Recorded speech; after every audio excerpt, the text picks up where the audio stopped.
Over 100 Chinese fighter jet and 9 Navy ships have been detected thus far by the Chinese Ministry of Defense over the last 24 hours. And more than a third of the aircraft crossing the so-called median line of the Taiwan Strait, separating mainland China from the self-ruled island, even entering its southeast and southwest identification zone, the Defense Ministry added.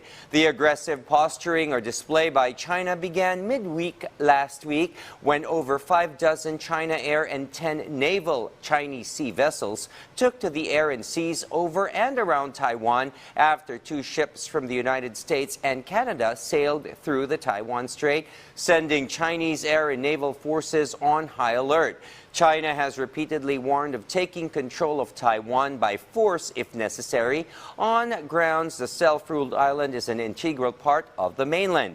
Likewise, China has made clear that any attack by Taiwan on its aircraft crossing over would be deemed as an act of war. Immigration is such a dicey and cumbersome issue that has left government officials and advocate groups at odds over where the limits of law can extend to accommodate humanitarian considerations. In Rome, French Interior Minister Gerald Darmanin is expected to arrive today, Monday, to talk migration in the wake of mass arrivals of African nationals over last week in the Italian island of Lampedusa that captured European attention and has since drawn debate over the issue. At least 8,500 migrants from various African countries have arrived in Lampedusa between Monday to Wednesday last week, prompting a trip to the island by EU President Ursula von der Leyen to a drastic action plan on the said matter. Darmanin's office issued a statement saying his trip to Italy to meet his counterpart is focused on helping the country deal and secure its borders, vowing a louder and clearer message to migrants: there is no welcome mat for mass and unlawful migration. Meanwhile, Pope Francis is slated to visit Marseille this week, where he will call for greater tolerance towards migrants. And let's turn to Alas Sungduan with the latest news in the Cordilleras. Naimbag Arabi Pilipinas, pakabuklan asa nga 44 a rice retailers iti bangged, ti imawat iti pinansyal tulong, iti sidong ti Sustainable Livelihood Program wenno SLP, ti DSWD. Panggap ti tulong masupusupan ti pukaw da iti rice retailers, manibot iti pukaw da iti panakipatumpal, ti Executive Order number 39 wenno mandated price ceiling iti well-milled ken regular milled rice. Ituloy damat ti monitoring kadagiti rice retailers tapno masigurado sursurutan da ti price cap ken maamuan dagiti issue may naig iti implementasyon ti nasawa pamilin.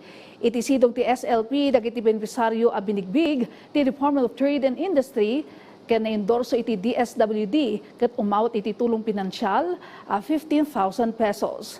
Naituding ay patumpal ti DTI, DILG ken DSWD ti payout kadagiti apektado a rice retailers iti daddumamet ang munisipyo.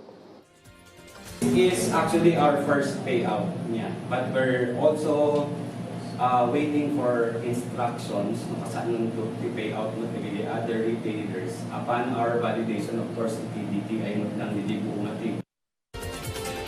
Kabiatan nagtaltalinod akarit kadagiti Law Enforcement Agency ken LGU ti marijuana cultivation iti Cordillera. Iti agtultuloy a kampanya ti Philippine Drug Enforcement Agency ken dagiti nagdudumapay nga hensya kontra iti marijuana cultivation. Dinadaal ken inuram na ti 3.4 million pesos agatad ti marijuana plants iti barangay Butbuting Layan, Kalinga. Dagitoy a fully grown marijuana plants na diskubre iti 17,000 square meter plantation sites. Iti lang na palabas alawas nagturong da iti Tinglayan, Kalinga ken dinadaal da dagiti mula a marijuana nga agatadmet iti 8 million pesos. Nupay kasta awan tinarestar a cultivator kadagiti operasyon. Inaklon mo ti PDEA ang narigat pay ang mapukaw dagitoy a plantasyon ngem impanamnama dati nangat pay a kampanya iti tulong dagiti local government unit. Ay tinitiyak po ng PDEA na ginagampanan nito ang pagbawas ng supply ng ilegal na droga na pumapasok at lumalabas dito sa ating rehiyon.